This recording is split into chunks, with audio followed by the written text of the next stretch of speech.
How good is MMA fighters striking?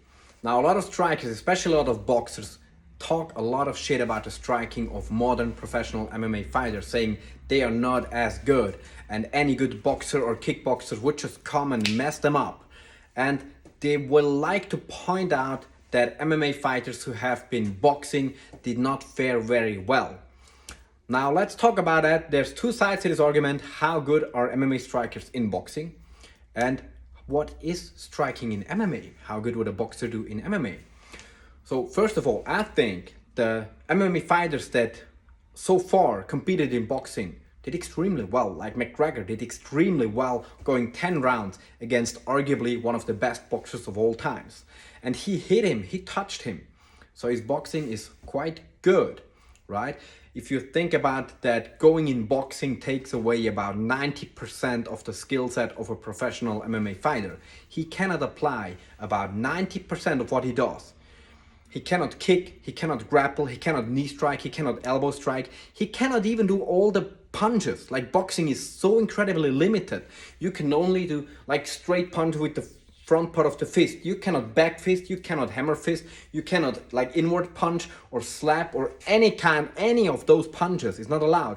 You cannot hold and punch, you cannot pull away the hand and punch. So it's so incredibly limited what you can do in boxing.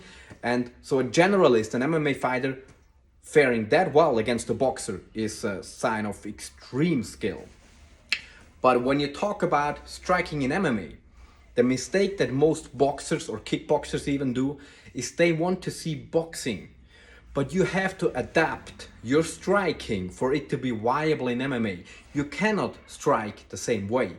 So extremely good MMA striking must look very different from boxing. And for the eye that is only trained in boxing or kickboxing, it will look less proficient. It will look bad even. Because look, like if you're boxing, not only can you punch a lot and you train a lot of punching and you will be very good in that, but your mind is also trained to ignore everything else. And everything from your stance to your steps, to your cover, to the way you carry yourself, to even the way you throw the punches is highly adapted to only throwing punches. So you're punching against another puncher.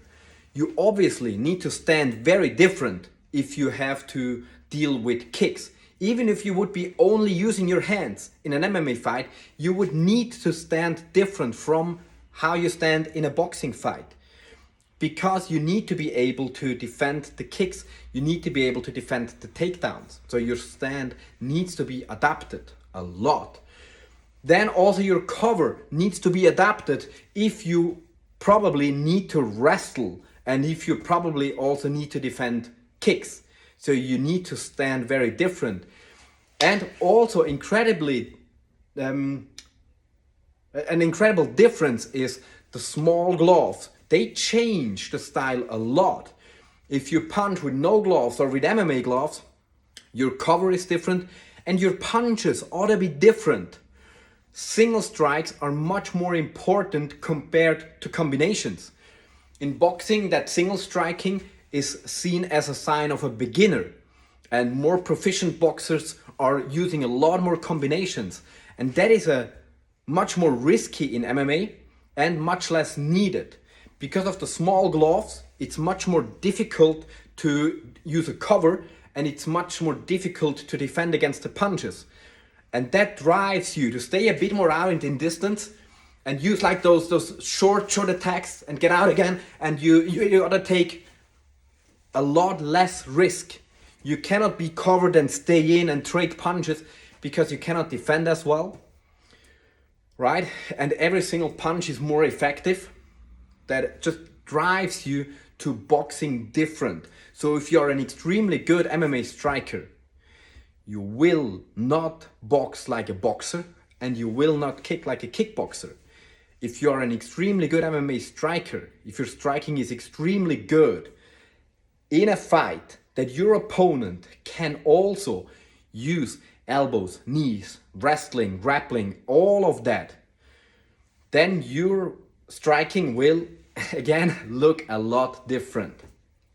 So also maybe the hands will be much more forward. Because of the smaller gloves, parrying and head movement will be a lot more effective than in a fight with the bigger gloves. Smaller touches will much more quickly lead to cuts and have to be avoided much more diligently.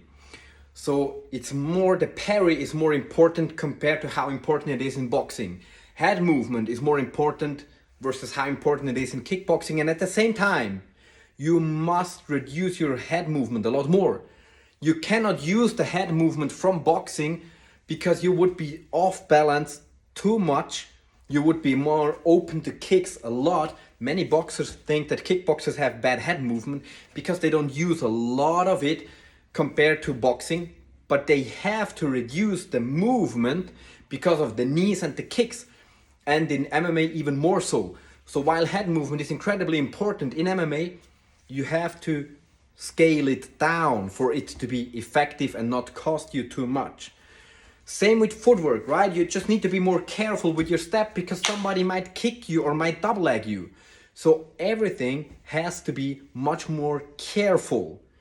You cannot lean into the punches as much. At the same time, you will have to throw from a further distance much more often because of kicks, because of grappling, and because singular punches are more effective. So that's why I say, now listen to that. MMA strikers have much better striking than pure kickboxers or pure boxers. And the argument is that the pure boxers or pure kickboxers striking is more limited. It is less effective if your striking only allows you to beat another striker, while the MMA fighter's striking allows them to beat an MMA fighter. That automatically makes it the more effective style. It makes it a better martial arts. It's like, that's the problem with Wing Chun, right? Wing Chun is extremely specialized in beating another Wing Chun person. But it's very useless if the other guy knows boxing or kickboxing or wrestling. And that's a bit also true for boxing. Boxing is extremely adapted and extremely effective if you try to beat somebody who's either untrained or another boxer. But it has huge strategic gaps if you are fighting somebody who is trained in another martial arts. If you're fighting a kickboxer, you're basically useless.